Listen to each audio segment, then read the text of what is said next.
بسم الله الرحمن الرحيم.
Bismillahirrahmanirrahim. Assalamualaikum warahmatullahi wabarakatuh. Pada kesempatan kali ini saya akan menyampaikan sejarah mengenai Syekh Aksamsuddin yang merupakan guru daripada Sultan Muhammad Al-Fatih yang berhasil menaklukkan Konstantinopel.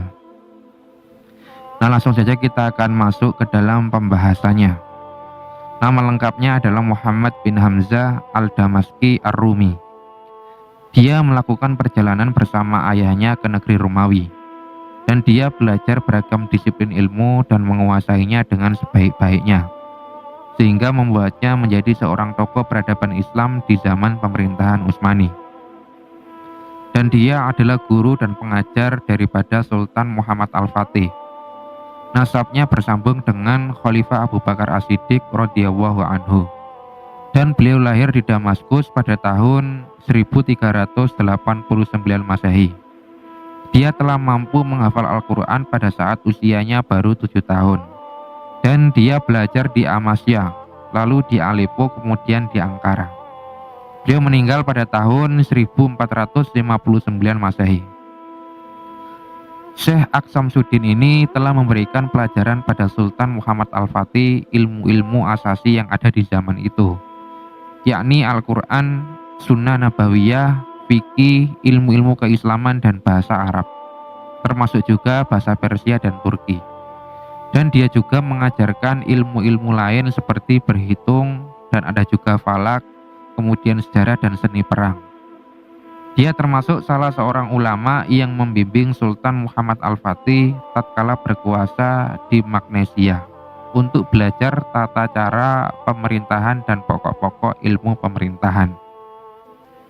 Nah, Syekh Aksamsuddin ini mampu meyakinkan Sultan Muhammad Al-Fatih kecil bahwa kelak yang dimaksud dengan hadis Rasulullah SAW yang berbunyi Konstantinopel akan bisa ditaklukkan di tangan seorang laki-laki.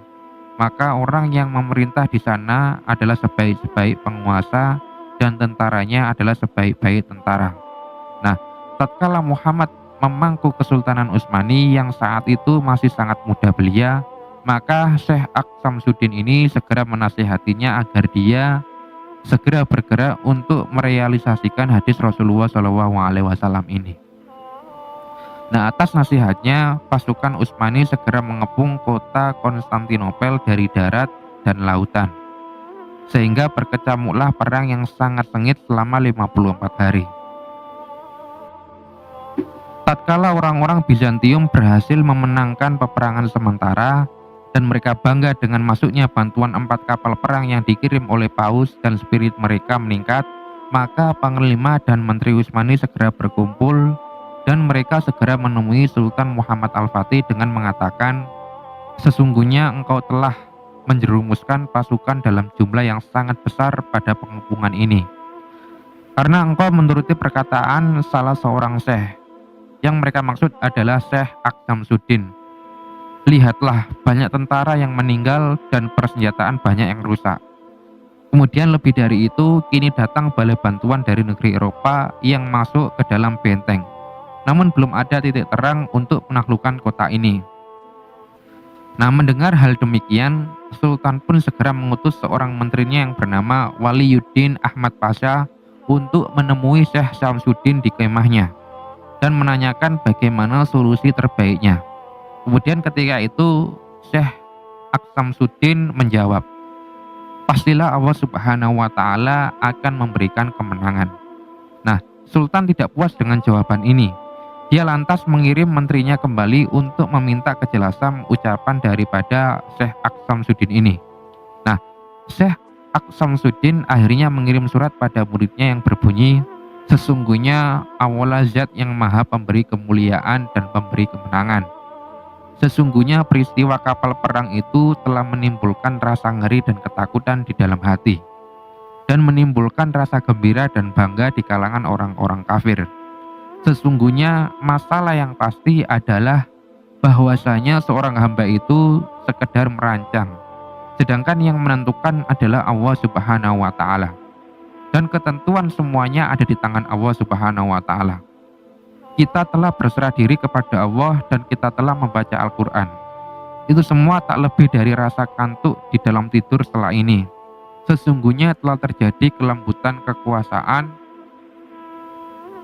yang telah diberikan oleh Allah Subhanahu wa Ta'ala, dan muncullah kabar gembira tentang kemenangan itu, sesuatu yang belum pernah terjadi sebelumnya."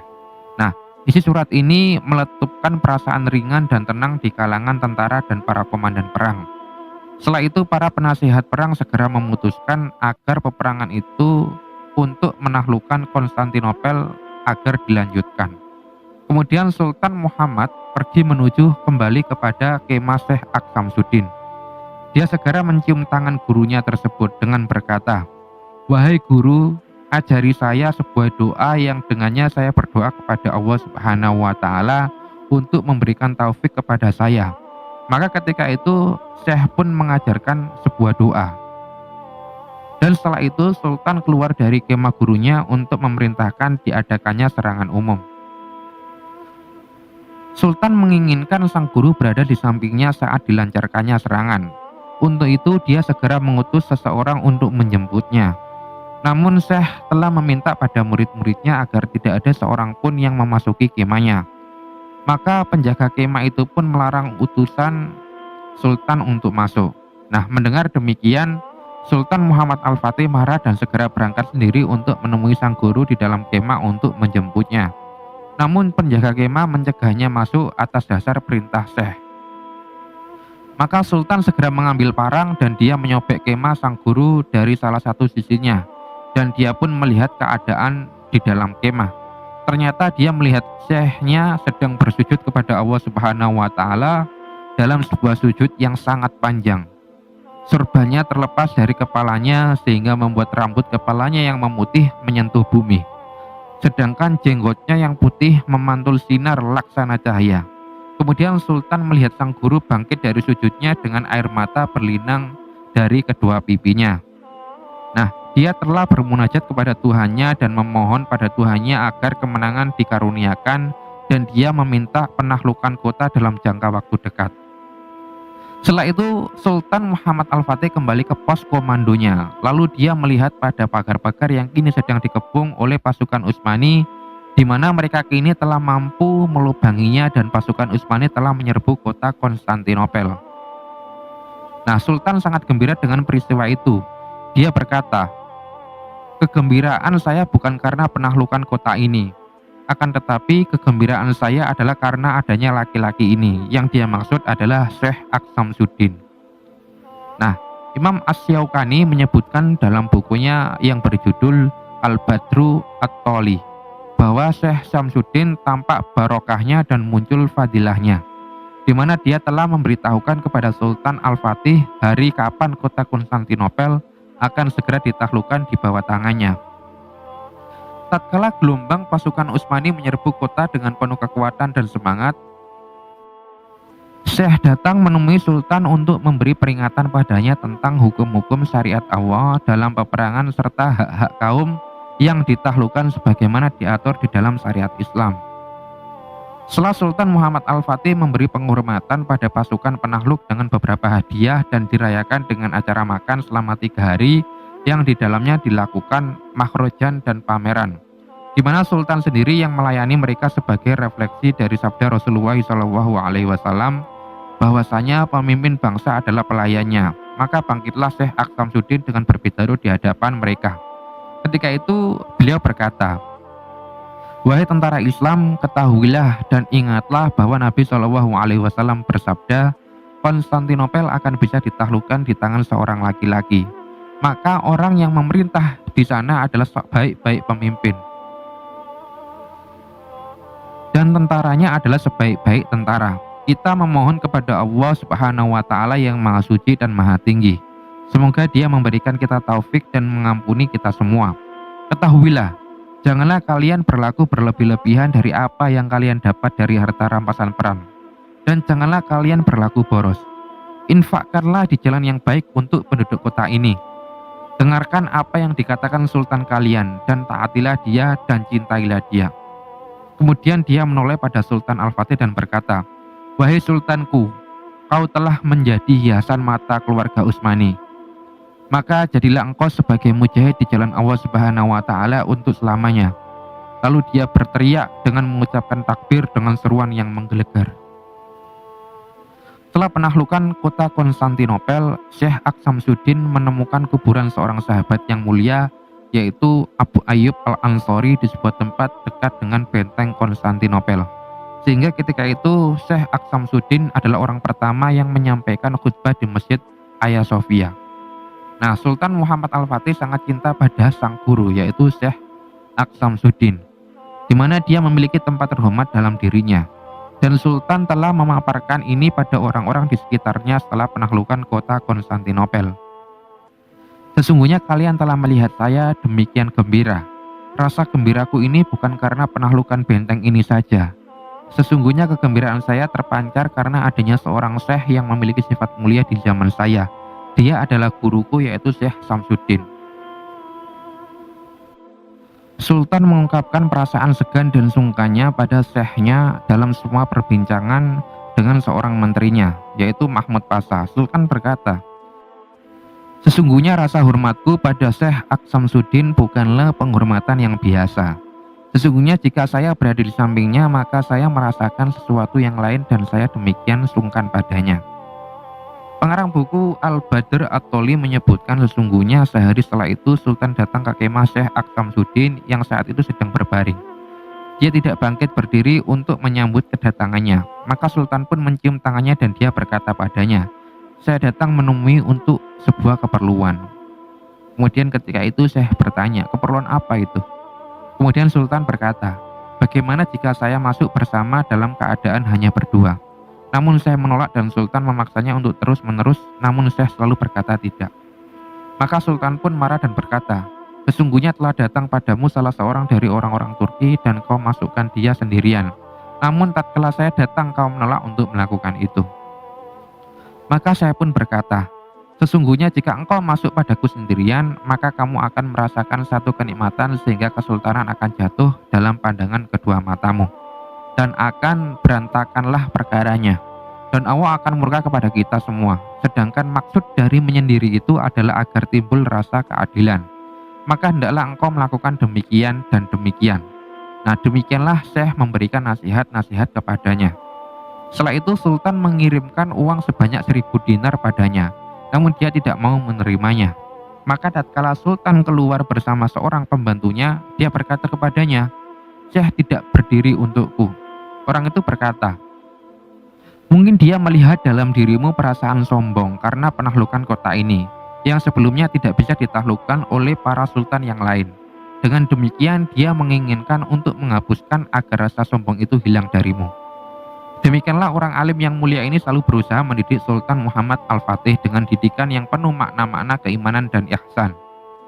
Syekh Syamsuddin bukan hanya memiliki kemampuan ilmu yang luas dalam agama dan penyuci jiwa saja, namun pada saat yang sama sangat ahli dalam masalah pengobatan herbal. Hingga kemasyhurannya dalam bidang pengobatan herbal ini menjadi buah bibir di kalangan manusia. Hingga ada adigium. Sesungguhnya tumbuh-tumbuhan itu berbicara pada Syekh Syamsuddin. Nah, Imam Asy-Syaukani mengatakan selain dikenal sebagai ahli pengobatan raga, dia juga dikenal sebagai pengobatan hati. Telah beredar di tengah-tengah masyarakat bahwa sebatang pohon memanggilnya dan berkata kepadanya, "Saya adalah penyembuh penyakit bulan." Kemudian sohorlah berkahnya dan muncullah keutamaannya. Nah, Syekh memiliki kepedulian terhadap penyakit jasmani, sama dengan kepeduliannya terhadap penyakit-penyakit rohani. Syekh Syamsuddin memiliki kepedulian yang khusus terhadap penyakit dalam, sebab penyakit ini telah mengakibatkan meninggalnya ribuan korban di zamannya. Dia menulis sebuah buku dalam masalah ini yang dia beri judul Ma'adatul Hayat. Di dalam buku tersebut, Syekh mengatakan, sangat keliru jika dikatakan bahwa penyakit-penyakit itu menyerang manusia dengan sendirinya. Padahal penyakit-penyakit itu terpindah dari satu orang ke orang lain dengan cara menular. Penularan ini sangat kecil dan renik hingga tidak mampu dilihat oleh mata telanjang. Penularan ini terjadi karena adanya kuman yang hidup. Dengan pengalamannya ini, maka Syekh Syamsuddin telah mendefinisikan kuman pada abad ke-15 Masehi, dan dia merupakan orang pertama yang melakukan itu. Saat itu belum ada apa yang disebut dengan mikroskop. 4 abad setelah zamannya, Syekh Syamsuddin muncul seorang ahli kimia dan biologi asal Prancis yang bernama Louis Pasteur yang melakukan penelitian dengan hasil yang sama dengan apa yang telah ditemukan oleh Syekh Syamsuddin. Nah, Syekh Syamsuddin juga sangat peduli terhadap penyakit kanker dan menulis buku tentang hal ini. Nah, Syekh kembali ke tempat tinggalnya di Konioka setelah merasakan perlu untuk kembali ke sana. Sultan sendiri mendesaknya agar tetap tinggal di Istanbul dan dia menolak. Dia meninggal pada tahun 863 Hijriah. Semoga Allah Subhanahu wa taala memberikan rahmat, ampunan dan meridhoinya. Demikianlah sunnatullah di mana tidak seorang pun memimpin robbani yang muncul dan seorang penakluk yang mulia muncul, kecuali akan selalu ada bersamanya sekelompok ulama robbani yang ikut andil dalam mendidik, mengarahkan dan memberikan penerangan kepadanya. Demikianlah sejarah mengenai Syekh Syamsuddin yang merupakan guru daripada Sultan Muhammad Al-Fatih. Demikian yang dapat saya sampaikan. Billahi taufik wal hidayah. Wassalamualaikum warahmatullahi wabarakatuh.